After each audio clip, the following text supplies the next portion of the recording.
Hello friends, मैं हेमलता गौड़, आपके SST की टीचर। एक बार फिर से आपका एपेक्स ऑनलाइन एजुटेक में स्वागत करती हूँ। कल हमने राजनीतिक विज्ञान के तहत आपका जो पाठ शुरू किया था वो था लोकतंत्र, और आज हम केंद्र सरकार पढ़ेंगे, जिसके अंदर जो मेन टॉपिक है आपका वो है राष्ट्रपति। इस पाठ में आपके 7 नंबर का सबसे बड़ा क्वेश्चन आता है, निबंधात्मक प्रश्न आता है। इसमें अति लघुरात्मक प्रश्न बिल्कुल भी नहीं आता है। इसलिए आपसे मेरी बहुत अच्छे से गुजारिश है कि आप इस पाठ को बड़े ही ध्यान से अपने समझेंगे। इसमें जो अनुच्छेद दिए हुए हैं उन सबको अच्छे से याद करेंगे, क्योंकि ये आपके लिए बहुत ही महत्वपूर्ण भाग है, जिसमें से सीधा आपके 7 नंबर बनते हैं। तो आइए हम शुरुआत करते हैं आपके लिए नया चैप्टर केंद्र सरकार, जिसमें आपके सबसे पहला जो टॉपिक है उसके अंदर वो है राष्ट्रपति। राष्ट्रपति राष्ट्रपति कौन होता है? आप सभी को पता है, भारत का प्रथम नागरिक होता है। सबसे पहला नागरिक जो होता है वह राष्ट्रपति होता है। सबसे महत्वपूर्ण पद होता है। इसमें अपने पूरे देश का समाहित होता है, ये राष्ट्रपति होता है। हमारे संविधान में राष्ट्रपति की नियुक्ति के लिए कि उसके लिए अपने कौन कौन से अपने चरण होते हैं, कैसे उसकी नियुक्ति की जाती है, कौन कौन से उसे अधिकार दिए गए हैं, इस विषय में हम आज चर्चा करेंगे। पहला है आपका अनुच्छेद 52। अनुच्छेद 52 क्या कहता है हमें कि भारत में एक राष्ट्रपति होगा। यानी कि संविधान क्या कह रहा है? संविधान ये कह रहा है कि भारत में राष्ट्रपति होना चाहिए। ये किस में लिखा है? ये अनुच्छेद 52 में लिखा है। दूसरा आपका अनुच्छेद 53 क्या कहता है कि संघ की कार्यपालिका राष्ट्रपति में निहित है। यानी कि जो सारा काम काज हो रहा है वो किसके अंडर में, किसके ऑब्जर्वेशन में होगा? राष्ट्रपति के ऑब्जर्वेशन में होगा। जितने भी निर्णय लिए जाएंगे किसके द्वारा लिए जाएंगे? राष्ट्रपति के द्वारा ही लिए जाएंगे। वह क्या करता है? संविधान के अनुसार या तो वो खुद या अधीनस्थ अधिकारियों द्वारा किया जाता है। यानी कि वह जो भी अपने कार्य करेगा या तो अपने विवेक के आधार पर करेगा या अधीनस्थ अधिकारी यानी कि आईएएस लेवल का जो ऑफिसर होता है वो उसके अंडर में काम करते हैं, तो वह उनके अधीन उनकी सलाह मशवरा से अपना कार्य करेगा, सारा काम काज संभालेगा। ये किसमें लिखा गया है? ये आपके अनुच्छेद 53 में लिखा गया। अनुच्छेद 52 में क्या कह रहा है कि भारत का एक राष्ट्रपति होना चाहिए। अनुच्छेद 52 क्या कह रहा है कि संघ की कार्यपालिका की जितनी भी शक्तियां हैं किसमें निहित है? राष्ट्रपति में निहित है। अब आते हैं इसकी योग्यताओं पे। इसमें कई बार क्या होता है कि बच्चे थोड़ा सा कंफ्यूज हो जाते हैं और वो लोग क्या करते हैं कि जो लोकसभा, राज्यसभा या विधानसभा, विधान परिषद, उन सब की योग्यताओं का समावेश उसमें कर देते हैं। आपको ऐसा नहीं करना है। आपको बहुत अच्छे से अपने याद रखना है कि राष्ट्रपति के लिए क्या क्या योग्यताएं अनिवार्य की गई है। पहली योग्यता क्या है? वह भारत का नागरिक होना चाहिए। जरूरी है, क्योंकि अगर वह भारतीय है तभी वह राष्ट्रपति पद के लिए उपयुक्त है ना। तो इसलिए क्या होनी चाहिए पहली योग्यता? कि वह भारत का नागरिक होना चाहिए। दूसरी उसकी योग्यता क्या होनी चाहिए? कि वह 35 वर्ष की आयु को पूर्ण कर चुका हो, यानी कि वह 35 साल का हो गया हो। अगर आप ये सोचते हैं कि हम राष्ट्रपति बन जाएं, तो नहीं, ऐसा नहीं हो सकता है। उसके लिए आपकी आयु कम से कम क्या होनी चाहिए? 35 साल पूरी हो जानी चाहिए। तीसरी योग्यता क्या है? कि वो लोकसभा का सदस्य निर्वाचित होने की योग्यता रखता है। लोकसभा के सदस्य की क्या योग्यता होती है? कि वो भारत का नागरिक हो, 25 साल या उससे अधिक उसकी आयु हो, वह किसी भी अपने लाभ पद पर नहीं हो, है ना। तो अपने राष्ट्रपति के लिए भी क्या है कि वह अपने लोकसभा के जो निर्वाचित सदस्य होते हैं उनकी योग्यता रखता हो। फिर क्या है, वो भारत सरकार या स्थानीय सरकार के अंतर्गत किसी लाभ पद पर ना हो। भारत सरकार यानी कि जो सेंट्रल गवर्नमेंट है उसके तहत स्थानीय गवर्नमेंट यानी कि जो हमारी स्टेट गवर्नमेंट होती है वो उनके द्वारा अपने कोई भी पद उसने हासिल नहीं किया हो, लाभ का पद यानी कि वो सरकारी अफसर नहीं होना चाहिए, किसी गवर्नमेंट का एम्प्लॉय नहीं होना चाहिए, सेंट्रल गवर्नमेंट का एम्प्लॉय नहीं होना चाहिए, तभी वो क्या हो सकता है, वो राष्ट्रपति पद के लिए खड़ा हो सकता है। अगला क्या कह रहा है, राष्ट्रपति संसद या राज्यों की विधानसभा विधानमंडल का सदस्य नहीं होना चाहिए। संसद कौन सी होती है, संसद 2 प्रकार की होती है, कौन सी होती है, लोकसभा और राज्यसभा।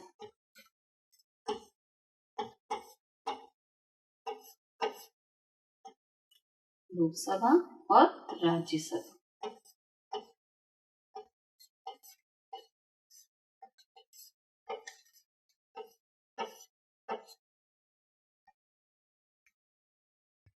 इसका क्या है, सदस्य वो नहीं होना चाहिए, है ना। इसके सदस्य मतलब कि मान लीजिए कि अगर वो लोकसभा का सदस्य है, एट अ प्रेजेंट वो लोकसभा का सदस्य है, तो वह चुनाव, राष्ट्रपति का चुनाव नहीं लड़ सकता है। जब वो अपने 5 साल पूरे कर लेगा उसके पश्चात वह क्या है, राष्ट्रपति पद के लिए अपनी उम्मीदवारी तय कर सकता है। राज्यों की विधानसभा यानी कि जो हमारे राज्य के अंदर विधानसभा होती है, विधानमंडल, विधानमंडल के अंदर कौन कौन से होते हैं, विधान परिषद और विधानसभा। विधानमंडल कितने प्रकार के होते हैं, 2 प्रकार के, विधानसभा और विधान परिषद।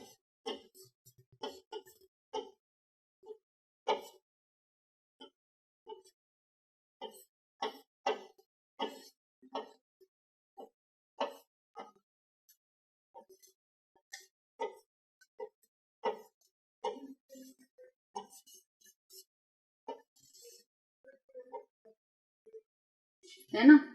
तो एग्जाम में अगर आपसे इसकी योग्यताएं पूछी जाती है तो आपको अपने यही योग्यताएं लिखनी है, ये नहीं लिखना है कि वह दिवालिया घोषित ना हो, न्यायालय के द्वारा दिवालिया घोषित ना हो या अपने वह पागल घोषित ना हो, ऐसा कुछ नहीं लिखना है। आपको स्पष्ट रूप से लिखना है, पहला कि वो भारत का नागरिक होना चाहिए, दूसरा वह अपने 35 साल की आयु पूर्ण कर चुका हो, तीसरा वह लोकसभा की जो निर्वाचित प्रणाली है उसका अपने योग्यता रखता हो, चौथा वह अपने किसी भी राज्य की विधानसभा या अपने संसद का सदस्य नहीं होना चाहिए, चौथा वह किसी भी अपने भारत सरकार या राज्य सरकार के द्वारा जो लाभ पद है उस पर कार्य नहीं कर रहा हो।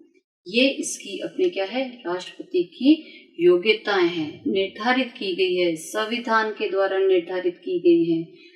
गवर्नमेंट ने खुद ने नहीं बनाई है, जिन्होंने संविधान बनाया था उन्होंने तय किया ये मापदंड कि राष्ट्रपति में ये सारी योग्यताएं हो तभी वह अपने क्या हो, राष्ट्रपति के दावेदारी कर सकता है। अगला है कि जो राष्ट्रपति की अपने निर्वाचन प्रणाली है वो किसके द्वारा होती है, एकल संक्रमणीय मत पद्धति के द्वारा की जाती है। किसके द्वारा की जाती है, एकल संक्रमणीय मत पद्धति।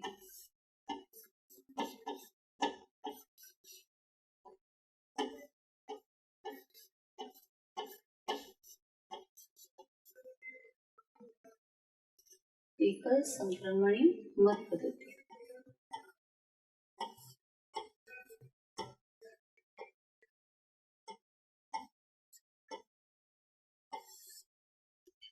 कभी कभार क्या होता है कि आपका जो क्वेश्चन है है ना, 7 नंबर का क्वेश्चन है। तो इसको इस भाग में भी डिवाइड किया जा सकता है कि राष्ट्रपति की अपनी योग्यताएं बताइए, राष्ट्रपति के निर्वाचन की प्रणाली को समझाइए, है ना। तो उसके तहत हम क्या बात कर रहे हैं कि राष्ट्रपति का जो निर्वाचन होता है वो किसके द्वारा होता है, एकल संक्रमणीय मत पद्धति के द्वारा होता है। क्या है ये एकल संक्रमणीय मत पद्धति? एकल संक्रमणीय मत पद्धति में क्या होता है कि इसमें राष्ट्रपति का जो चुनाव होता है वो किस रूप में होता है, प्रत्यक्ष रूप में होता है। किस रूप में होता है? प्रत्यक्ष रूप में होता है।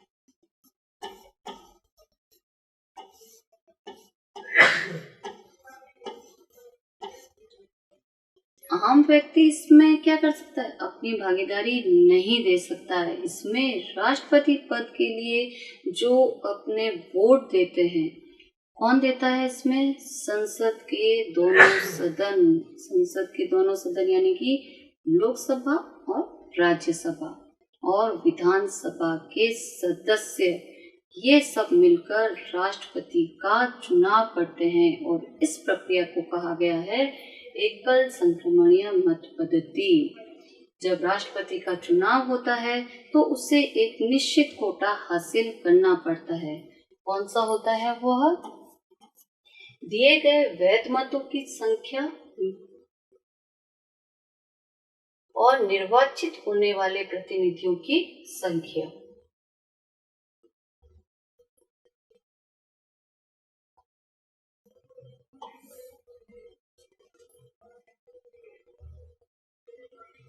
इसके अंदर क्या होता है? दिए गए वैध मतों की संख्या बटा निर्वाचित होने वाले प्रतिनिधियों की संख्या प्लस 1, और उधर भी क्या दिया हुआ है? प्लस 1। ये अपने उसका न्यूनतम कोटा होता है। अब हम बात करते हैं महाअभियोग की। देखा जाता है कि अगर राष्ट्रपति को, सब ये सोचते हैं कि राष्ट्रपति अगर कोई गलत कार्य करता है तो उसको उसके पद से नहीं हटाया जा सकता, परंतु ऐसा नहीं है। राष्ट्रपति को भी उसके पद से हटाया जा सकता है। उस प्रक्रिया को कहा जाता है महाअभियोग। महाअभियोग का मतलब होता है कोई किसी प्रकार का बड़ा आरोप लगना, है ना। तो इसके लिए क्या है, संविधान में क्या कहा गया है कि अनुच्छेद 61 संविधान में का अनुच्छेद 61 ये कह रहा है, क्या कह रहा है कि राष्ट्रपति को पदच्युत किया जा सकता है, यानी कि राष्ट्रपति को उसके पद से हटाया जा सकता है। इस प्रक्रिया को महाअभियोग कहा जाता है। इसके लिए कि अपने किन परिस्थितियों में ये महाअभियोग लगाया जा सकता है? पहली परिस्थिति है अगर वह संविधान का उल्लंघन करे, यानी कि संविधान ने उनके लिए जो मापदंड तैयार किए हैं, जो नियम बनाए हैं, उसके अनुसार अगर कार्य नहीं करता है तो क्या होता है, उनको उनके पद से हटाया जा सकता है। इसके लिए क्या जरूरी है? अब महाअभियोग दिखती बात है, अगर वो संविधान का उल्लंघन कर रहे हैं और उनको उनके पद से हटाना है तो हम क्या करेंगे? उसके लिए क्या होगा कि देश के जो दोनों सदन हैं, लोकसभा या राज्यसभा, दोनों में से कोई भी, जरूरी नहीं है कि लोकसभा के ही सदस्य, राज्यसभा के सदस्य भी ये प्रक्रिया अपना सकते हैं। इसके लिए उन्हें क्या करना पड़ेगा कि 1/4 सदस्यों के हस्ताक्षर उन्हें लेने पड़ेंगे। मान लीजिए कि लोकसभा में अपने जो सदस्यों की संख्या है ना, उनमें से 1/4 सदस्य यानी कि 552 जो सदस्य हैं उसका 1/4 सदस्य क्या करेंगे कि एक प्रस्ताव लेके आएंगे। एक प्रस्ताव लेके आने का मतलब कि उसमें वो लोग अपने राष्ट्रपति पे जो आरोप लगाए हैं वो सारे लिखकर लेके आएंगे और अपने क्या करेंगे, साइन करेंगे कि राष्ट्रपति के द्वारा ये गलत कार्य किया गया है और हम उन्हें हटाना चाहते हैं। तो उन सबके क्या होंगे, हस्ताक्षर होंगे। क्यों होंगे? क्योंकि बिना हस्ताक्षर के अपने क्या पता चलेगा कि राष्ट्रपति के फेवर कोई उनके फेवर में है या नहीं। तो अगर कोई आरोप लगा रहा है तो उसको तो बताना पड़ेगा ना। जैसे हम लोग स्टूडेंट्स क्या करते हैं कि कोई टीचर उनको पसंद नहीं आता है तो सीधी सी एप्लीकेशन लिखी कि भाई ये टीचर फलाना टीचर है, हम इनसे पढ़ाई से संतुष्ट नहीं है, और सब अपने नाम लिखकर साइन कर देते हैं। तो ये प्रक्रिया भी क्या हो गई, ये प्रक्रिया भी महाभियोग प्रक्रिया हो गई, है ना। तो इसके लिए जब महाभियोग अपने शुरू किया जाता है, जब महाभियोग प्रक्रिया शुरू की जाएगी तो 14 दिन पहले राष्ट्रपति को सूचित किया जाता है कि आप पर महाभियोग लगाने की प्रक्रिया शुरू करने वाले हैं। और उनको कौन बताएगा राष्ट्रपति को? अपने सदन का अध्यक्ष बताएगा, उन्हें सूचित करेगा कि सदन में आपके खिलाफ क्या किया जा रहा है, महाभियोग प्रक्रिया लगाई जा रही है। फिर सदन में जब बिल पेश होगा, जो प्रस्ताव पेश होगा, जैसे मान लीजिए कि लोकसभा है, लोकसभा में बिल आया, ठीक है। बिल क्या होता है? एक प्रकार का प्रस्ताव होता है, प्रारूप होता है, उसके अंदर अपने वो इन सारी निम्न बातें लिखी जाती हैं जो हमें वहां पर कहनी है ना। जैसे मान लीजिए कि उनको अपने राष्ट्रपति के महाभियोग के बारे में कहना है, तो क्या करेंगे, एक एक पॉइंट बताएंगे कि राष्ट्रपति ने अपने किन कारण हम राष्ट्रपति को हटा रहे हैं, उनके आरोप गिन गिन के बताएंगे, पढ़कर सुनाएंगे। एक व्यक्ति उस आरोपों को अध्यक्ष के सामने पढ़कर सुनाएगा। क्यों सुनाएगा? क्योंकि जिन लोगों ने अपने 1/4 लोगों ने हस्ताक्षर किए हैं, तो वो क्या करेंगे, दूसरे लोगों को भी तो बताएंगे कि हमने किया। जैसे स्टूडेंट्स क्या करते हैं, आधे स्टूडेंट्स अपने तैयार हो जाते हैं कि नहीं, हाँ ये टीचर गलत है, साइन कर देते हैं, बाकियों को पता ही नहीं होता है ना। तो उसके लिए क्या करना पड़ता है, उन्हें बाकियों से भी बताना पड़ता है कि देखो भाई हम इस तरह से ना टीचर से परेशान है, टीचर्स ढंग से नहीं पढ़ा रहा है, तो हमने ये साइन किए हैं। सारी टीचर्स की वो जो भी नेगेटिविटी होती है वो सारी बताते हैं। क्यों बताते हैं? ताकि जो दूसरे हैं स्टूडेंट्स हैं उनको पता चल सके कि टीचर के द्वारा क्या क्या गलतियां की जाती है ना। तो उसके तहत क्या होता है, वो अपने प्रस्ताव पढ़ेंगे सारा, और फिर जो सदन में जितने लोग होंगे उसका 2/3 बहुमत जब मिल जाता है। सदन में क्या होता है कि जब किसी को बहुमत देना होता है तो वो मेज थपथपाकर अपना बहुमत इज़हार करती है, यानी कि हाँ हम आपके फेवर में हैं। तो उसके लिए क्या होना चाहिए, 2/3 बहुमत होगा और वो उस पर साइन करेंगे। तब क्या होगा, वो प्रस्ताव मान लिया जाएगा कि हाँ अपने ये सही है जो राष्ट्रपति पर आरोप लगे हैं। फिर जब प्रस्ताव अपने पारित हो गया, कहाँ पर पारित हो गया, हम मान लेते हैं कि लोकसभा में प्रस्ताव पारित हो गया, तो अब क्या होगा, ये तो एक अपने सदन का हुआ। तो जब राष्ट्रपति को हटाना है तो दोनों सदन में जरूरी है कार्रवाई। कोई बिल बनाना होता है, कोई कानून बनाना होता है, तो क्या होता है, दोनों सदनों में उसकी कार्रवाई की जाती है। एक अपने सदन उस बिल को पास नहीं कर सकता है, इसके लिए दोनों को बराबर अपनी हिस्सेदारी करनी होती है। तो हमने माना कि सदन में बिल पेश हुआ, लोकसभा में बिल पास हो गया, लोगों ने कह दिया हाँ बिल हम अपने सहमत हैं, ठीक है। तो कहाँ जाएगा वो बिल, दूसरे सदन में। दूसरे सदन में मान लो राज्यसभा में गया, ठीक है। वहां पर अपने क्या होगा, या तो वह स्वयं जांच करेगा, ठीक है। अगर उन्हें लगता है कि हाँ जो राष्ट्रपति पे आरोप लगे हम खुद जांच कर सकते हैं, इंक्वायरी कर सकते हैं, हमारे पास इतना है पावर, हम खुद इंक्वायरी कर सकते हैं, तो क्या करेंगे, उन आरोपों की जांच करेंगे या अपने समिति का गठन करेंगे। क्यों गठन करेंगे, ताकि समिति निष्पक्ष रहकर अपने जांच कर सके, ये पता लगा सके कि राष्ट्रपति पे जो आरोप लगे हैं वह सही है या नहीं है।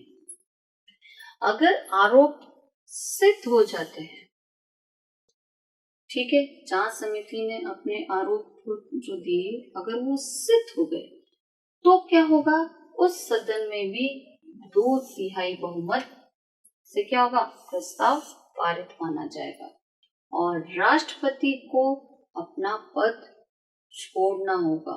कब, जिस दिन अपने वो प्रस्ताव क्या हुआ हो, पारित हुआ हो।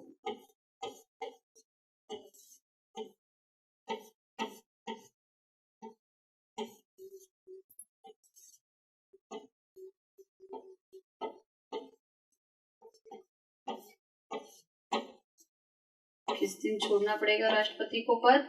जिस दिन वह प्रस्ताव क्या हुआ हो, पारित हुआ हो। जैसे मान लीजिए कि आपने कोई प्रस्ताव भेजा, उस प्रक्रिया को की और आपकी जो डेट आ गई, मान लीजिए कि 16 जून है, ठीक है, 16 जून को क्या हुआ, प्रस्ताव पारित हो गया।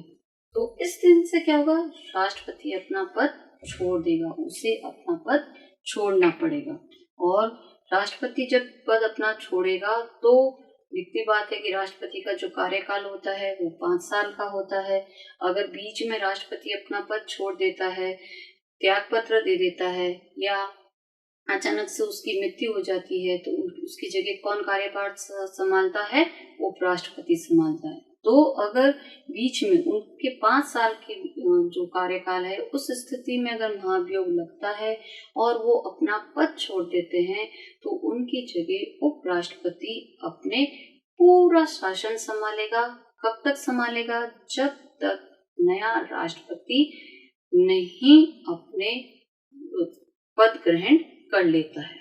अब हम बात करेंगे राष्ट्रपति की शक्तियों के बारे में कि संविधान ने राष्ट्रपति को ऐसी कौन सी शक्तियां दी है जिसका वह अच्छे से प्रयोग करता है, देश का शासन चलाने के लिए उन शक्तियों का प्रयोग करता है। राष्ट्रपति को जो शक्तियां मिली हैं वो 2 प्रकार की हैं। पहली है सामान्य और दूसरी है आपातकालीन। सामान्य कालीन जो शक्तियां होती है उसमें क्या होता है कि वो अपने रेगुलरली उन शक्तियों को काम में लेता रहता है, उनका प्रयोग करता रहता है। और आपातकालीन शक्तियां वे होती है जब देश पर किसी प्रकार का संकट अपने आ जाता है, तभी वह क्या करता है, उन शक्तियों का प्रयोग करता है। साथ में ये भी आपके लिए जानना जरूरी है कि राष्ट्रपति जो होता है वह तीनों सेनाओं का अध्यक्ष होता है, सेनापति होता है, सबसे बड़ा कमांडर होता है। तीनों जो सेनाएं होती है, तीनों सेना कौन सी? थल, जल और वायु। ये तीनों सेनाएं उसके अंडर में काम करती है। किसके अंडर में? राष्ट्रपति के अंडर में। तो हम सबसे पहले जो बात करेंगे वो बात करेंगे सामान्य कालीन शक्तियों की। जो राष्ट्रपति की सामान्य कालीन शक्ति है, इसमें क्या है कि शासन के समस्त कार्य और निर्णय राष्ट्रपति के नाम से होते हैं। क्या है? शासन के समस्त कार्य और निर्णय। समस्त कार्य यानी कि जितने भी कानून बनाए जाते हैं, जितनों की भी नियुक्तियां की जाती है, कोई अगर बिल बना है या किसी से संधि करनी है, ये सब और सब किसके नाम पर होगा? राष्ट्रपति के नाम पर होगा। कोई भी योजना लागू करनी है तो जब तक राष्ट्रपति उस पर साइन नहीं करेगा, वह बिल मान्य नहीं होगा, वह योजना मान्य नहीं होगी, है ना। तो इसके लिए क्या जरूरी है कि राष्ट्रपति का साइन होने जरूरी है, राष्ट्रपति के हस्ताक्षर होने जरूरी है। इसलिए क्या कहा गया है कि शासन के जितने भी कार्य हैं, जितने भी निर्णय लिए जाते हैं, सब राष्ट्रपति के नाम से ही किए जाते हैं। दूसरा है कि प्रधानमंत्री की सलाह पर। किसकी सलाह पर? प्रधानमंत्री की। ठीक है, प्रधानमंत्री की नियुक्ति कौन करता है? राष्ट्रपति करता है। तो प्रधानमंत्री की सलाह पर राष्ट्रपति क्या करेगा? राज्यपाल यानी कि गवर्नर, सर्वोच्च न्यायालय के न्यायाधीशों यानी कि सुप्रीम कोर्ट के जो जज होते हैं वो, महालेखा परीक्षक, संघीय लोक सेवा आयोग के अध्यक्ष व सदस्य और विदेशों के राजदूतों क्या करता है? नियुक्ति करता है। राष्ट्रपति को अगर किसी को अपॉइंट करना है तो क्या करेगा? पहले प्रधानमंत्री से क्या करेगा, सलाह मशवरा करेगा, है ना, कि भाई मुझे इस पद राज्यपाल बनाना है किसी को।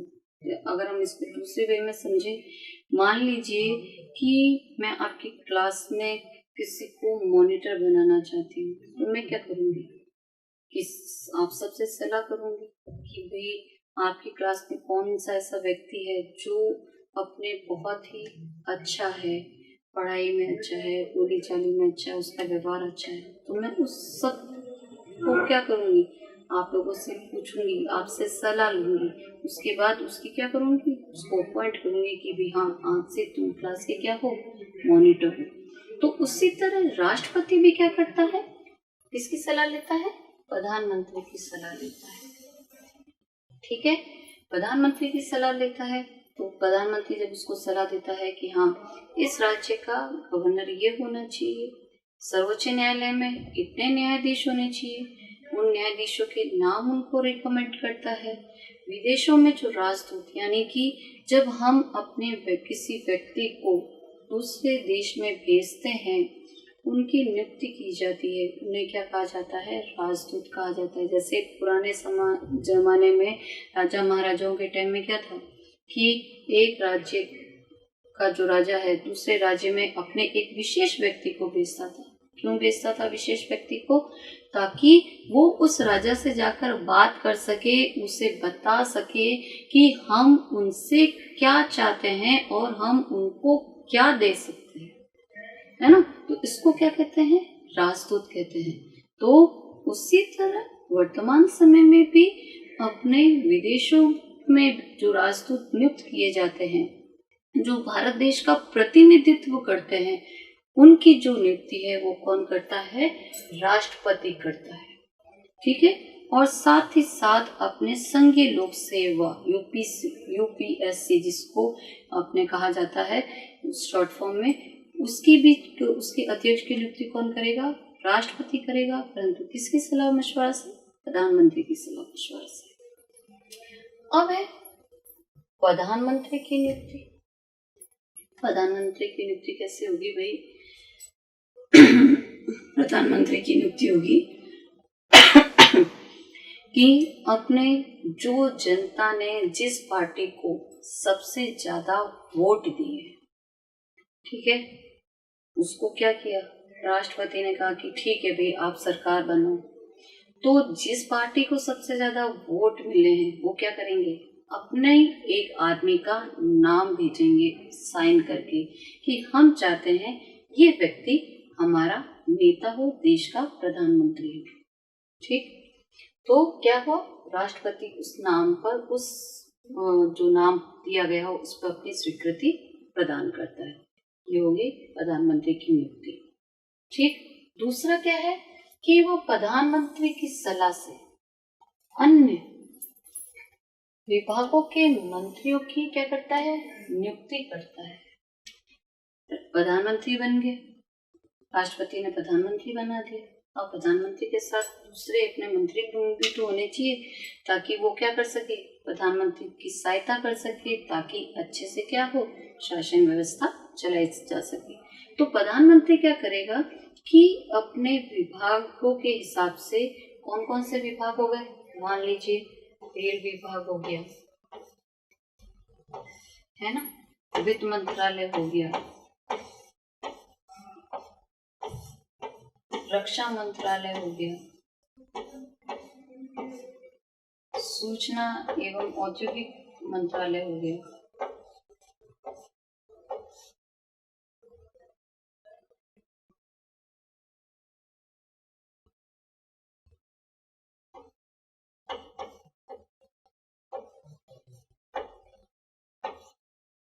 सूचना एवं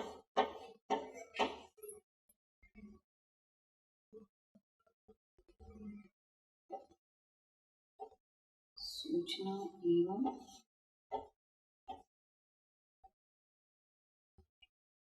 औद्योगिक मंत्रालय,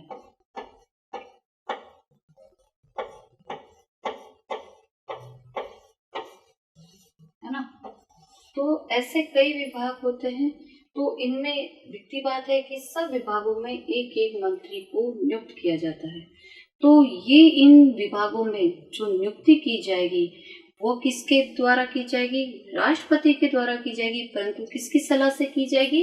प्रधानमंत्री की सलाह से। किसकी सलाह से की जाएगी?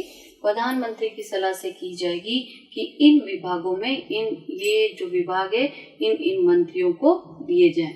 और क्या करेगा? मंत्रालयों का वितरण करेगा। कौन करेगा मंत्रालयों का वितरण? राष्ट्रपति करेगा। क्यों करेगा? क्योंकि अपने प्रधानमंत्री ने उन्हें एक लिस्ट थमाई है, उसमें उन्होंने बताया है कि ये अपने मंत्री होंगे और ये मंत्री जो होंगे वो ये विभाग संभालेंगे। तो राष्ट्रपति इन सब की क्या करेगा? नियुक्ति करेगा, परमिशन देगा कि हाँ ये व्यक्ति सही है। दूसरा है SC, ST, OBC, यानी कि जो आरक्षण वर्ग है ना, SC अपने अनुसूचित जनजाति, अनुसूचित जाति, अपने अन्य पिछड़ा वर्ग, ये जो अपने आरक्षण वर्ग है इनका जो आयोग बनाया जाता है। क्यों बनाया जाता है इनका आयोग? ताकि इन लोगों के लिए अपने अच्छे से कार्य किया जा सके, इनके लिए ऐसी योजनाएं बनाई जा सके जिससे इनको क्या हो? फायदा हो। तो क्या करेगा? आयोगों की नियुक्ति करेगा। और किसी भी क्षेत्र को अनुसूचित क्षेत्र घोषित करने की शक्ति किसके पास है? राष्ट्रपति के पास होती है। उनके जो आयोग होते हैं, आयोग में एक अध्यक्ष और 4 से 5 सदस्य होते हैं। उनकी नियुक्ति कौन कर रहा है? राष्ट्रपति कर रहा है। किस क्षेत्र को अपने पिछड़ा वर्ग अनुसूचित क्षेत्र घोषित करना है? अनुसूचित क्षेत्र कब घोषित किया जाता है? जहां पर बहुत संख्या में, यानी कि बहुत ज्यादा एक ही समुदाय के लोग रहते हैं, यानी कि अनुसूचित जाति के लोग रहते हैं, तब उसको अपने क्या किया जाता है? वह अनुसूचित क्षेत्र घोषित किया जाता है। और वो कौन करेगा? सिर्फ राष्ट्रपति ही करेगा, प्रधानमंत्री नहीं कर सकता है। सिर्फ और सिर्फ राष्ट्रपति के द्वारा ही किया जाता है। दूसरा है केंद्र राज्यों के मध्य सहयोग के लिए अंतरराज्य परिषद की नियुक्ति किसके द्वारा होती है? राष्ट्रपति के द्वारा होती है। यानी कि केंद्र सरकार और राज्य सरकार के बीच में तालमेल बैठाने के लिए, आपसी गठबंधन बैठाने के लिए। क्यों? ताकि ये दोनों आपस में मिलकर क्या कर सके? देश को चला सके। तो उसके लिए किसके लिए अपने क्या बनाया जाता है? अंतरराज्य परिषद बनाया जाता है। और वह कौन बनाएगा? राष्ट्रपति बनाएगा। कौन बनाएगा? राष्ट्रपति बनाएगा। अब है राष्ट्रपति केंद्र से प्रशासनिक कार्यों से संबंधित जानकारी मांग सकता है। यानी कि राष्ट्रपति केंद्र सरकार यानी कि प्रधानमंत्री से और पूछ सकता है कि आप शासन व्यवस्था कैसे चला रहे हैं।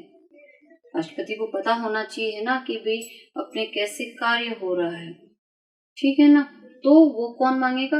राष्ट्रपति मांगेगा। जैसे क्या होता है स्कूल्स में देख लीजिए या घर में देख लीजिए कि अपने जो एक स्कूल की अगर हम बात करें, एक टीचर पढ़ाता है, पूरे ढंग से पढ़ा रहा है, तो क्या होगा? प्रिंसिपल सर उन्हें बुलाएंगे कि भाई आप किस ढंग से पढ़ा रहे हैं, बच्चों को क्या क्या आपने करवाया है, तो उन सब की जानकारी क्या है? प्रिंसिपल सर लेंगे, है ना। तो उसी तरह से अपने राष्ट्रपति क्या करता है? प्रधानमंत्री से अपने जानकारी हासिल करता है कि भी आपने क्या क्या कार्य किए हैं, कौन कौन से आप कार्य करने वाले हो, उन सब के बारे में जानकारी राष्ट्रपति किससे लेगा? प्रधानमंत्री से लेगा, केंद्र से लेगा। अब अगले पॉइंट पे हम आते हैं कि विदेशों से संधियां या समझौते राष्ट्रपति के नाम पर होते हैं। अब इसको हम समझने की कोशिश करेंगे। संधियां और समझौते, यानी कि संधियों का मतलब ये मान लीजिए कि हमने किसी देश से संधि की, अमेरिका से हम किसी प्रकार की संधि करते हैं, संधि की वैसे हमने उनको आमंत्रित किया कि आइए आप हमारे यहाँ पर आकर अपनी कंपनी स्थापित कीजिए, है ना, या हमने उनसे अपने आधुनिक हथियार मांगे या हेलीकॉप्टर्स मांगे, है ना, तो उसके लिए जो संध्या की वे हम आपको ये दे रहे हैं तो आप हमें ये देंगे, तो उनकी कुछ शर्तें होती है, तो वो सारी संधियां होती है, तो किसके नाम पर होगी? राष्ट्रपति के नाम पर होगी। क्यों होगी? क्योंकि राष्ट्रपति भारत का प्रथम नागरिक है। पूरी जो शासन व्यवस्था है, पूरी जो कार्यपालिका है, वो किसमें निहित होती है? राष्ट्रपति में निहित होती है। और हमने आगे क्या पढ़ा था कि भारत में जितने भी निर्णय लिए जाते हैं वो राष्ट्रपति के नाम पर ही लिए जाते हैं। इसलिए हाँ, अगर भारत किसी भी देश के साथ किसी भी प्रकार का समझौता करता है या किसी भी प्रकार की संधियां करता है तो वो राष्ट्रपति के नाम पर ही करेगा, प्रधानमंत्री के नाम पर नहीं होगी। मान लीजिए कि अगर वो गया है प्रधानमंत्री, वहां पर किसी दूसरे देश में गया है तो वो वहां पर साइन कर रहा है, तो वो किसके बिहाफ में कर रहा है? राष्ट्रपति के बिहाफ में कर रहा है। ठीक है, फिर क्या है?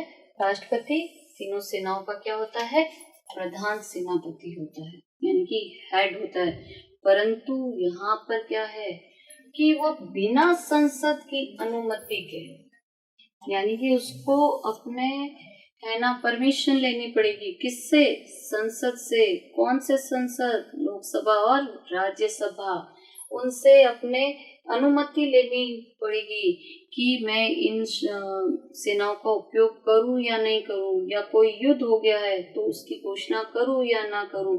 इसके लिए राष्ट्रपति को किससे अनुमति लेनी पड़ती है? संसद से अनुमति लेनी पड़ती है। अगर संसद हाँ भरेगा तभी वो युद्ध की घोषणा कर सकता है और अपने सेनाओं का क्या कर सकता है? उपयोग कर सकता है, अन्यथा नहीं कर सकता है।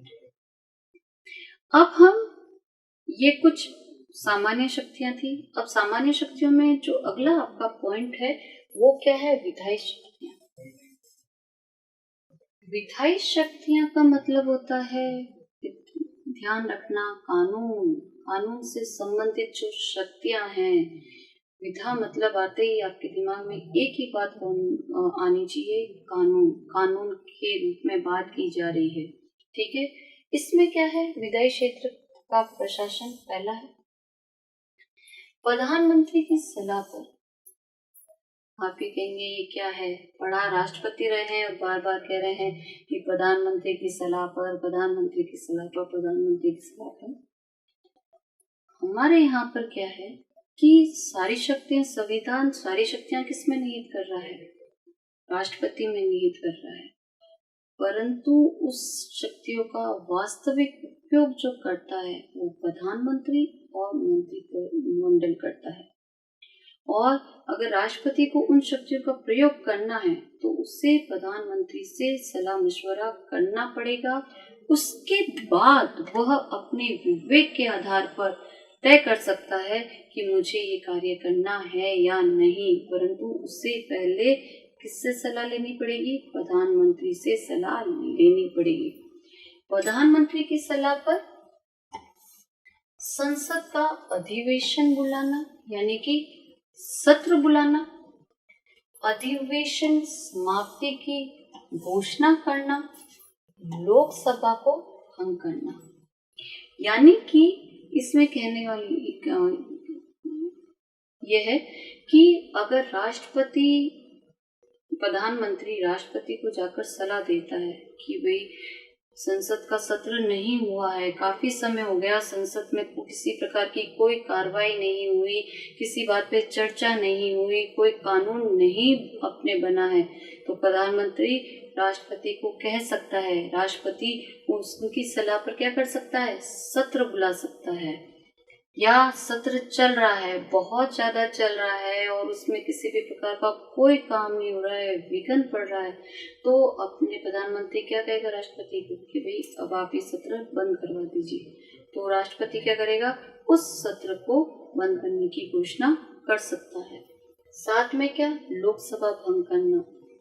लोकसभा भंग करने का मतलब कि अपने प्रधानमंत्री को ये लगता है कि मैंने बहुमत हासिल नहीं किया, या उसे ये लगता है कि मैं प्रशासन जो है, देश का प्रशासन जो शासन है वो मैं सही ढंग से नहीं चला पा रहा हूँ, या उसके मंत्रियों ने बीच में ही उसे धोखा दे दिया, तो वह अपने प्रधानमंत्री राष्ट्रपति को जाकर कह सकता है कि मैं अपने पद से इस्तीफा दे रहा हूँ।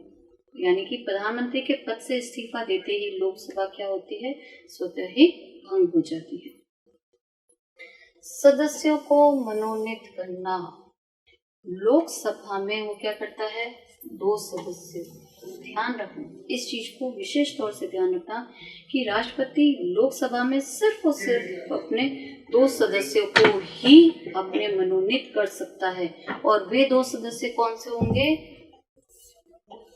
एंग्लो इंडियन, आंग्ल भारतीय। कौन होंगे वे 2, आंग्ल भारतीय।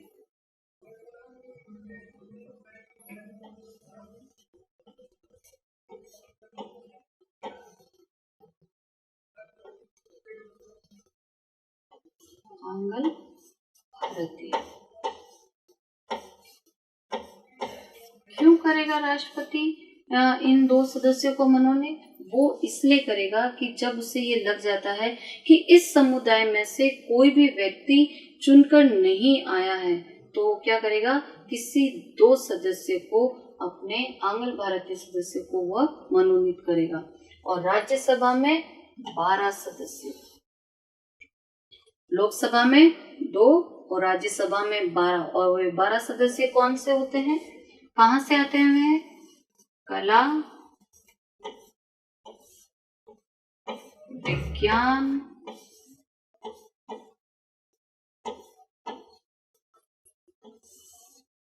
साहित्य,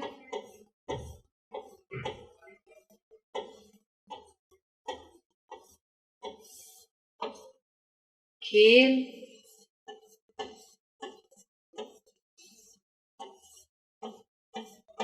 वाणिज्य,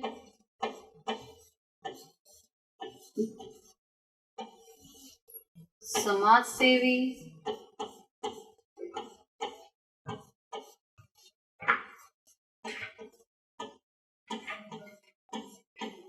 आदि।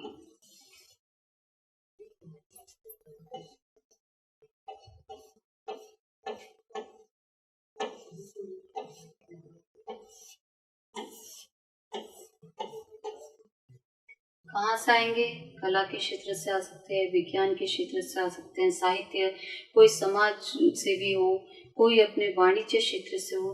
तो ये जो सारे अपने हैं क्षेत्र, इनमें से किन्हीं 12 जिलों को क्या करेगा, राष्ट्रपति मनोनीत करेगा। क्यों करेगा, कि उनके लिए क्या क्वालिफिकेशन होनी चाहिए, उनके लिए ये क्वालिफिकेशन होनी चाहिए कि वो अपने क्षेत्र में महारत उन्होंने हासिल कर रखी हो, उन्हें अच्छे से पता हो कि हमारे क्षेत्र में क्या क्या समस्याएं उत्पन्न होती हैं। वो अपने क्षेत्र के विकास के लिए, इन सब के लिए अपने उसमें कला होनी चाहिए, उसमें क्वालिटी होनी चाहिए, तभी राष्ट्रपति अपने उनको क्या करेगा, मनोनीत करेगा। अगला है आपका विधेयक पर निषेधाधिकार का प्रयोग करना। निषेधाधिकार का मतलब कि उसको अपने खारिज करने का भी अधिकार किसके पास होता है, राष्ट्रपति के पास होता है।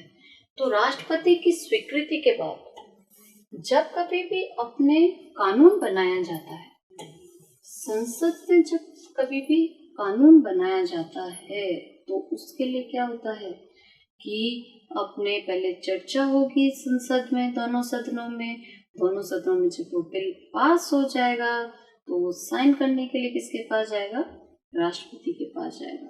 क्यों जाएगा, सबको पता है कि राष्ट्रपति अपने भारत का सर्वोसर्वा होता है, उसके पास कार्यपालिका की सारी शक्तियां निहित होती है, और जितने भी कानून बनाए जाते हैं या जितने भी निर्णय लिए जाते हैं, राष्ट्रपति के द्वारा ही लिए जाते हैं। उनके हस्ताक्षर के बिना वह मान्य नहीं होते हैं। इसलिए जब कोई भी बिल सदन में पारित हो जाता है, पारित होना और लागू होना अलग बात है। पारित होने का मतलब है कि दोनों सदनों ने अपनी सहमति दे दी। लागू होने का मतलब है कि उस कानून को पूरे देश में लागू करना। और वो पूरे देश में कब लागू होगा? जब राष्ट्रपति उस पर अपनी स्वीकृति प्रदान कर देगा, मतलब कि उस पे वो हस्ताक्षर कर देगा, तभी वह अपने लागू माना जाएगा कि हाँ, स्वीकृति मानी जाएगी कि राष्ट्रपति ने इस पे साइन कर दिए हैं, अब इसको पूरे देश में क्या कर दिया जाए, एक साथ लागू कर दिया जाए। तो अपने किसी भी विधेयक कानून का अपने कब रूप लेगा? जब उस पे राष्ट्रपति अपनी मोहर लगा देगा, अपनी स्वीकृति दे देगा। मान लीजिए कि कभी कभार क्या होता है कि राष्ट्रपति को बिल नहीं पसंद आता है, तो राष्ट्रपति क्या करेगा? उस बिल को वापस भेज देगा कि भाई मुझे इसमें कुछ हेर फेर करनी है, या मुझे ये कुछ सुझाव पसंद नहीं आ रहे हैं, तो वो वापस क्या करेगा? लोकसभा में भेज देगा जहां से वो बिल लाया है। फिर वही वापस से प्रक्रिया होगी कि लोकसभा में अपने उस पर चर्चा होगी, फिर वापस से ना राज्यसभा में चर्चा होगी, और फिर वापस से कहाँ जाएगा? राष्ट्रपति के पास जाएगा। तो कुछ विधेयकों को क्या करेगा? सुझाव के साथ संसद में पुनः लौटा सकता है ना, कि वे मुझे तुम्हारे ये पॉइंट्स पसंद नहीं आए, तुम इससे वापस से इस पर डिस्कशन करो। और बिना संशोधन के या संशोधन के बाद मान लो कि अपने लोकसभा में कोई बिल गया और उन्हें लगता है कि नहीं, इसमें जो कुछ हमने कानून बनाया वो बिल्कुल सही है, ठीक है, या उसमें उन्होंने थोड़ा सा हेर फेर कर दिया और वह राष्ट्रपति को भेज दिया, तो राष्ट्रपति को अपनी स्वीकृति देनी ही पड़ेगी, क्योंकि बिल बार बार इधर से उधर नहीं होगा। पहली बार गया बिल, राष्ट्रपति को पसंद नहीं आया, चलो कोई बात नहीं जी, नहीं आया, ठीक है, क्या होगा? वापस से अपने भेजा जाएगा। जैसे हम बच्चे क्या करते हैं कि भाई मम्मी पापा ने, हमने मम्मी और अपनी मम्मी पापा के सामने कुछ कहा कि मम्मी नहीं ऐसा होना चाहिए, ठीक है, मम्मी ने कहा सोचेंगे, ठीक है, मम्मी ने मना कर दिया कि नहीं, थोड़ा सा इसमें फेरबदल कर दो। फिर हमने अपनी बात को वापस से घुमा फिरा कर क्या करते हैं? अपने पेरेंट्स को सौंप देते हैं कि ये लीजिए। पेरेंट्स थक हार के क्या करते हैं? हाँ, कर ही देते हैं। उसी तरह क्या होता है कि जब बिल भेजा और राष्ट्रपति को लगा, अपने संसद को लगा कि हाँ ठीक है, या उसमें कुछ हेर फेर कर दिया और राष्ट्रपति के पास भेज दिया, तो दूसरी बार तो राष्ट्रपति को क्या करना पड़ेगा? उस बिल के लिए हाँ करना ही पड़ेगा, उस बिल पर अपने हस्ताक्षर करने ही पड़ेंगे। फिर अध्यादेश जारी करने की शक्ति। अध्यादेश यानी कि आदेश देना। किसको आदेश देना? अपने संसद को आदेश देना। तो जिस समय संसद का सत्र नहीं चल रहा हो, है ना, नहीं चल रहा हो, राष्ट्रपति क्या कर सकता है? अध्यादेश जारी कर सकता है। क्यों कर सकता है? क्योंकि वो हेड है। अगर राष्ट्रपति को लगता है कि संसद में किसी प्रकार की कोई भी गतिविधि नहीं हो रही है, कोई भी कार्य नहीं हो रहा है, ना ही कोई कानून बनाए जा रहे हैं, तो राष्ट्रपति क्या करेगा? आदेश देगा कि संसद की कार्यवाही शुरू की जाए। इस अध्यादेश की अवधि कब तक रहती है? 6 सप्ताह तक रहती है। 6 सप्ताह तक, यानी कि राष्ट्रपति ने जो संदेश दिया है, आदेश दिया है कि अधिवेशन शुरू हो जाए, तो अधिवेशन सुचारू रूप से जब शुरू हो जाता है तो उसके 6 सप्ताह तक वो क्या रहेगी? उस आदेश को माना जाएगा, और संसद चाहे तो उस आदेश को क्या कर सकती है कि 6 सप्ताह से पहले भी समाप्त कर सकती है। वो संसद पे डिपेंड करता है। फिर आते हैं वित्तीय शक्तियां। वित्तीय शक्तियां का मतलब ऐसे से, है ना। तो राष्ट्रपति क्या करता है? प्रत्येक वर्ष के प्रारंभ में वित्त मंत्री के माध्यम से, इसके माध्यम से, वित्त मंत्री के माध्यम से क्या करेगा? वर्ष का आय व्यय का लेखा जोखा किसमें रखवाएगा? संसद में रखवाएगा। क्यों रखवाएगा? क्योंकि इसलिए रखवाएगा ताकि अपने ये पता चल सके कि कितना पैसा देश के पास आया, देश ने कितना पैसा खर्च किया। इसलिए वह वित्त मंत्री के माध्यम से उस बजट को संसद में पेश करवाता है। जो योजनाएं देश के लिए बनानी है, जो पैसा देश के लिए लगाना है, कितने में अपने सारे फेरबदल करने हैं, तो वह किसके माध्यम से करवाता है राष्ट्रपति? वित्त मंत्री के माध्यम से करवाता है। राष्ट्रपति की अनुमति के बिना वित्त विधेयक और अनुदान मांगे लोकसभा में प्रस्तावित नहीं हो सकती है। मतलब कि अगर किसी प्रकार का पैसा चाहिए, सरकार को पैसा चाहिए कि लोकसभा में हमें इस पैसा चाहिए, तो राष्ट्रपति से पहले क्या करेगा? परमिशन लेगा कि आप हमें इस चीज के लिए हमें पैसा चाहिए, आप अपनी स्वीकृति प्रदान कीजिए। अगला है न्यायिक शक्ति। न्यायिक शक्तियों के अंतर्गत राष्ट्रपति क्या करता है? उच्चतम न्यायालय यानी कि सुप्रीम कोर्ट, जिसको हम अंग्रेजी में क्या कहते हैं?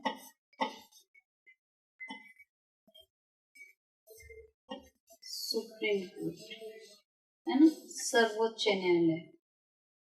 उच्च न्यायालय यानी कि हाई कोर्ट।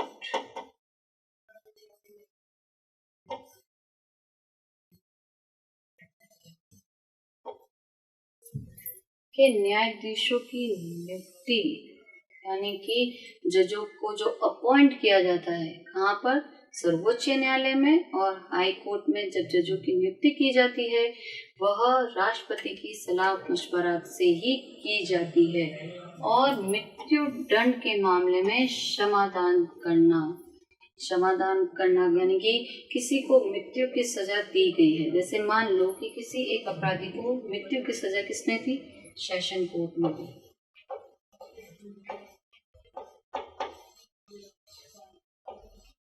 सेशन कोर्ट ने क्या किया? उस व्यक्ति को अपनी मृत्यु की सजा दे दी। तो उस व्यक्ति ने क्या किया? हाई कोर्ट में अपील की। ठीक है, हाई कोर्ट में अपील की कि भाई मुझे, है ना, अपने मृत्यु की सजा दे दी गई है, ये गलत है, इस सजा को क्या किया जाए? रोका किया जाए। पर हाई कोर्ट ने क्या किया? हाई कोर्ट ने उस सजा को क्या किया? बरकरार रखा। ये क्या होता है? अपराधी को बार बार अपने इसलिए दिए जाता है ताकि वह अपनी तरफ से पूरी कोशिश करता है, क्योंकि हमारे संविधान में क्या कहा गया है? जीने का सबको अधिकार है ना। तो उसके तहत उसको अपने बार बार अपने अपील करने का मौका दिया जाता है। हाई कोर्ट में वो गया, हाई कोर्ट में ने भी उसकी मना कर दी, तो वो कहाँ जाएगा? सुप्रीम कोर्ट में जाएगा। ठीक है, सुप्रीम कोर्ट ने भी ना अपने उसकी सजा को नहीं माना कि नहीं, जो हाई कोर्ट और सेशन कोर्ट ने सजा दी है वह क्या है? सही है। ठीक है, तो उसके पास आखिरी हथियार जो बचता है वह क्या है? राष्ट्रपति। कौन होता है? राष्ट्रपति। वह राष्ट्रपति से अपील कर सकता है कि मुझे अपने क्षमादान दिया जाए, या मेरी जो अपने मृत्यु दंड की सजा है उसको आजीवन कारावास में बदल दी जाए।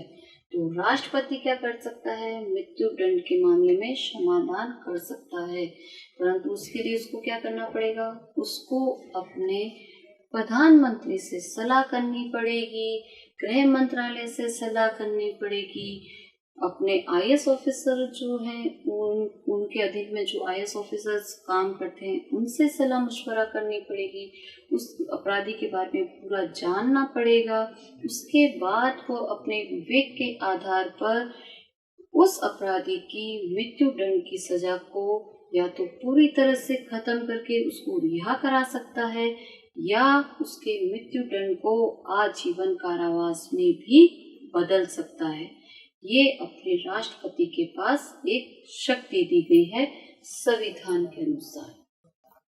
अब जो आपकी सबसे ज्यादा इम्पोर्टेंट जो है शक्तियों में संकटकालीन शक्तियां हैं, इसे आपको अच्छे से याद करना है। इसमें जो सबसे पहला जो है वो है आपका अनुच्छेद 352 याद रखिएगा। मैंने आपको स्टार्टिंग में बताया था कि राष्ट्रपति के पास दो प्रकार की शक्तियां हैं, एक आपातकालीन और एक सामान्य कालीन। सामान्य कालीन मतलब कि वो जो अपने यूज में लेता रहता है। आपातकालीन का मतलब यानी कि देश में ऐसी स्थिति उत्पन्न हो जाए जब राष्ट्रपति शासन लगाने की आवश्यकता हो जाए, तभी वह उन शक्तियों को प्रयोग में लेता है। तो पहला जो है वो है आपके अनुच्छेद 352। इसको बहुत अच्छे से याद रखिएगा कि अनुच्छेद 352 क्या कह रहा है। 352 क्या कहता है? युद्ध, बाहरी आक्रमण या आंतरिक अशांति की स्थिति में, यानी कि अचानक से युद्ध छिड़ गया है, गृह युद्ध छिड़ गया है, या पहाड़ से किसी ने हम पर आक्रमण कर दिया है, या किसी एक पर्टिकुलर राज्य में अशांति फैली हुई है, वहाँ की शासन व्यवस्था समाप्त हो गई है, खतरे में पड़ गई है, तो उस स्थिति में राष्ट्रपति उस राज्य में, देश में अपने आपातकाल घोषित कर सकता है ना? राष्ट्रपति शासन लगा सकता है। कौन लगाएगा? राष्ट्रपति। और ये जो आपातकाल की घोषणा है कितने महीने के लिए रहती है? 2 महीने के लिए। और अगर इसको राष्ट्रपति चाहता है कि मैं आगे बढ़ाऊं, तो उसके लिए इसको संसद से परमिशन लेनी पड़ेगी। बिना संसद की परमिशन के वो आगे नहीं बढ़ा सकता है। पर आपातकाल भी घोषित करेगा तो भी उसको संसद की परमिशन लेनी है। ये चीज ध्यान रखना कि उसने आपातकाल लगा दिया, फिर वो संसद से ना अपने सलाह मांगेगा कि मैंने आपातकाल लगाया है तो इसको अपने रखना है या नहीं रखना है, तो उसके लिए भी उसको क्या करना पड़ेगा? संसद से परमिशन लेनी पड़ेगी। तो यह अवधि कितनी दी है? 2 महीने की दी है। इसके अंदर अनुच्छेद 352 में कुछ संशोधन किया गया था। क्यों संशोधन महसूस हुआ? ये इसलिए महसूस हुआ कि जो आंतरिक अशांति है, जरूरी नहीं कि उसको बिना सोचे समझे लगाया जाए। इसके लिए जरूरी है कि उस स्थिति को अपने देखा जाए कि वह स्थिति सही है या नहीं आपातकाल लगाने के लिए। तो इसके लिए क्या किया गया कि अपने एक संशोधन किया गया। वह संशोधन है 44वां संविधान संशोधन किया गया। उसमें क्या कहा गया? उसमें ये कहा गया कि अगर युद्ध होता है या कोई बाहरी आक्रमण होता है या सशस्त्र विद्रोह यानी कि सैनिकों के द्वारा अगर विद्रोह कर दिया जाता है, तभी अपने आपातकाल क्या होगा? लगाया जाएगा। उससे पहले नहीं लगाया जा सकता आपातकाल। कब लगाया जाएगा? युद्ध, बाहरी आक्रमण, शस्त्र विद्रोह होने पर ही आपातकाल लगाया जा सकता है। केवल अशांति फैलने के नाम पर आपातकाल नहीं लगाया जाएगा। ये इसमें क्या किया गया? एक बहुत बड़ा फेरबदल किया गया। संशोधन किसे कहते हैं? जो नियम होते हैं उसमें कुछ नए नियम जोड़ना, उसे संशोधन कहा गया है। ठीक है। उसके बाद ये क्या कहा है कि राष्ट्रपति मंत्रिमंडल द्वारा लिखित रूप में परामर्श के बाद ही इसकी घोषणा की जाएगी। आपातकाल की घोषणा कब होगी? जब अपने मंत्रिमंडल क्या करेगा? लिख कर देगा, परामर्श दे देगा। वर्बली नहीं, परामर्श दे दिया, पर मंत्रिमंडल को लिख के देना पड़ेगा राष्ट्रपति को, तभी राष्ट्रपति अपने आपातकाल की घोषणा करेगा, अदरवाइज नहीं होगी।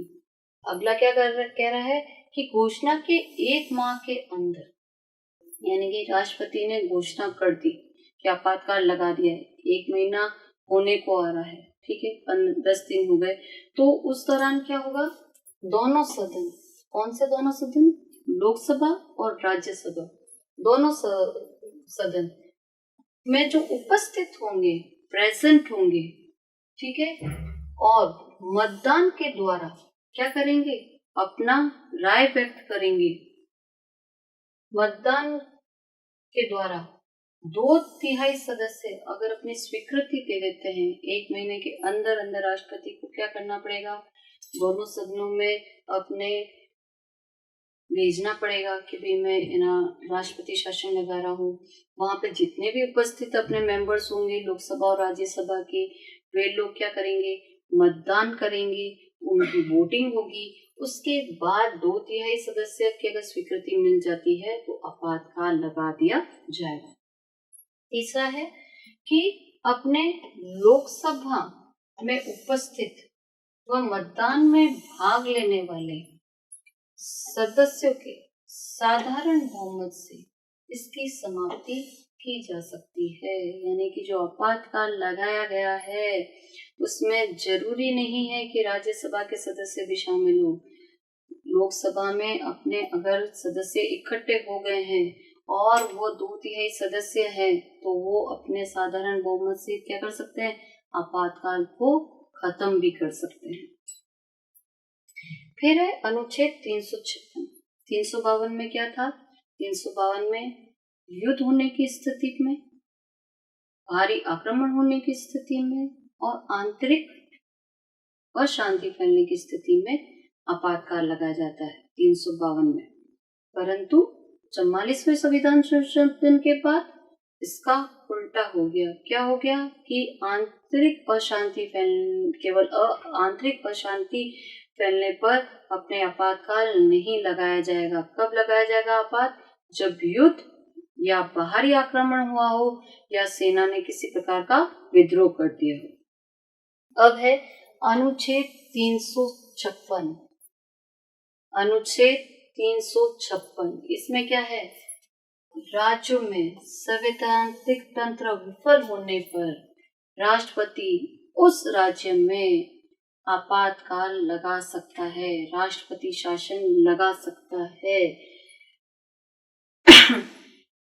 इसके लिए क्या होगा, संवैधानिक तंत्र विफल होने का मतलब कि जो राज्य सरकार है संविधान के अनुसार शासन व्यवस्था नहीं संभाल पा रही है, शासन नहीं कर पा रही है, तो राज्यपाल अपने राष्ट्रपति से अनुरोध करेगा कि यहाँ पर संवैधानिक तंत्र विफल हो गया है, आप इस राज्य में अपने क्या कीजिए, राष्ट्रपति शासन लगा दीजिए। या ऐसी स्थिति उत्पन्न हो जाती है कि अपने कोई पार्टी बार बार अपने चुनाव जीतने के बाद भी अपने सरकार का बहुमत नहीं हासिल कर पा रही है ना, बहुमत हासिल नहीं कर पा रही, तो उस स्थिति में भी कैसे, महाराष्ट्र में जैसे हमने देखा अभी कुछ हाल ही में जब चुनाव हुए थे महाराष्ट्र में, जब हमने क्या देखा, वहां पर अपने जो शिवसेना पार्टी थी वो क्या हुआ, सबसे ज्यादा सीटें हासिल की थी, परंतु उसके पास क्या था, बहुमत नहीं था। ठीक है, उन्होंने सरकार बनाने का फैसला किया, टाइम दिया गया उनको कि ठीक है आप सरकार बनाइए, परंतु क्या हुआ, वो सरकार नहीं बना पाई। फिर वापस से अपने है ना कहा कि नहीं हम बना सकते हैं सरकार, तो क्या हुआ कि हमारे पास इतने एमएलए हैं, यूं हैं, हम बना लेंगे सरकार, नहीं बना पाए। तो राज्यपाल ने क्या कहा राष्ट्रपति को कि आप राष्ट्रपति शासन लगा दीजिए, क्योंकि अभी तक हम एक स्थायी सरकार का निर्माण नहीं कर पाए हैं, है ना। तो वहां पर राष्ट्रपति शासन लगाया गया। उसके बाद शिवसेना ने जोड़ तोड़ करके अपने दूसरे सहयोगियों के साथ अपने आवेदन प्रस्तुत किया कि भाई हम सरकार बनाने के लिए तैयार हैं। उसके बाद ही क्या हुआ, वहां से राष्ट्रपति शासन हटाया गया। तो इस कौन अपने सूचना देगा राष्ट्रपति को कि ये ना अपने वहां पर संवैधानिक तंत्र विफल हो गया है, राज्यपाल सूचना देगा। या कभी कभार राष्ट्रपति स्वयं संज्ञान ले लेते हैं, उनको पता चल जाता है। क्यों पता चल जाता है, क्योंकि उनके पास हर प्रकार की सूचनाएं आती रहती है, तो वो खुद अपने संज्ञान ले लेते हैं कि उस राज्य में सही ढंग से कार्य नहीं हो रहा है, तो वहाँ वो आपातकाल घोषित कर सकते हैं, राष्ट्रपति शासन लगा सकते हैं। ये भी क्या है कि संसद की बिना स्वीकृति के 2 महीने तक ही प्रभावी रह सकता है। यानी कि संसद से बिना पूछे जब राष्ट्रपति शासन लगाया है तो वो सिर्फ कितने महीने तक ही लागू रहेगा, 2 महीने तक ही लागू रहेगा। इसको वापस से कौन सी प्रक्रिया से गुजरना होगा कि संसद से उन्हें अनुमति लेनी होगी, फिर वही 2/3 बहुमत अपने मिलेंगे दोनों सदनों में, तब अपने संसद उसको क्या करेगा, आपातकाल को आगे बढ़ाएगा। और सदन फिर क्या करेगा, साधारण बहुमत से इसे 6 महीने तक क्या कर सकता है, लागू कर सकता है। सिर्फ 6 महीने तक ही लागू रह सकती है। उसके बाद वापस से अगर उसको आगे एक्सटेंड करना है तो वापस से वही सारी प्रक्रिया चलेगी। कौन सी प्रक्रिया, लोकसभा में पहले प्रस्ताव आएगा, फिर लोकसभा के में अपने 2/3 बहुमत से वह पारित होगा, फिर अपने वापस से राज्यसभा में जाएगा, राज्यसभा में भी 2/3 बहुमत मिलेगा, तब जाकर क्या होगा, वह अपने आपातकाल घोषित होगा। यानी कि राष्ट्रपति को सारे जो कार्य करने होते हैं किसकी मदद से करने होते हैं, लोकसभा और राज्यसभा की मदद से। अगला पॉइंट है आपका अनुच्छेद 360। देश में वित्तीय संकट उत्पन्न होने पर, यानी कि अचानक से देश में मंदी फैल गई है या अपने अचानक से वित्तीय पैसों की कमी आ गई है और राष्ट्रपति को ऐसा लगता है कि अपने कुछ भी सही नहीं होने वाला है, तो वह क्या कर सकता है, अपने आपातकाल घोषित कर सकता है। परंतु अभी तक ऐसी स्थिति उत्पन्न नहीं आई है जब राष्ट्रपति को अनुच्छेद 360 का प्रयोग करना पड़ा है। तो हमने कौन कौन से आज अनुच्छेद किए, 352 किसके लिए, युद्ध, बाहरी आक्रमण और आंतरिक अशांति के विफल होने पर।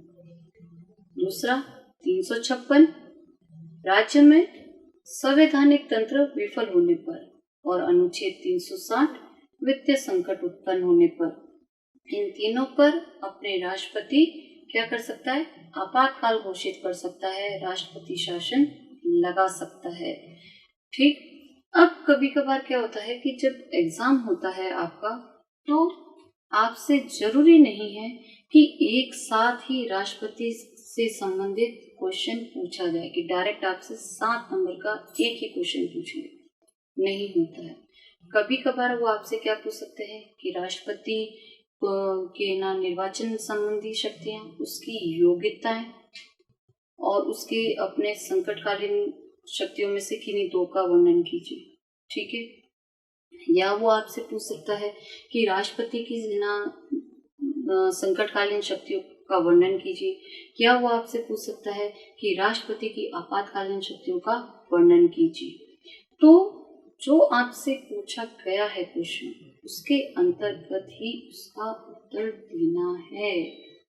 संकट का आपातकालीन शक्तियों के लिए अनुच्छेद याद रखिए, 52, 56, 60, 352, 356 और 360।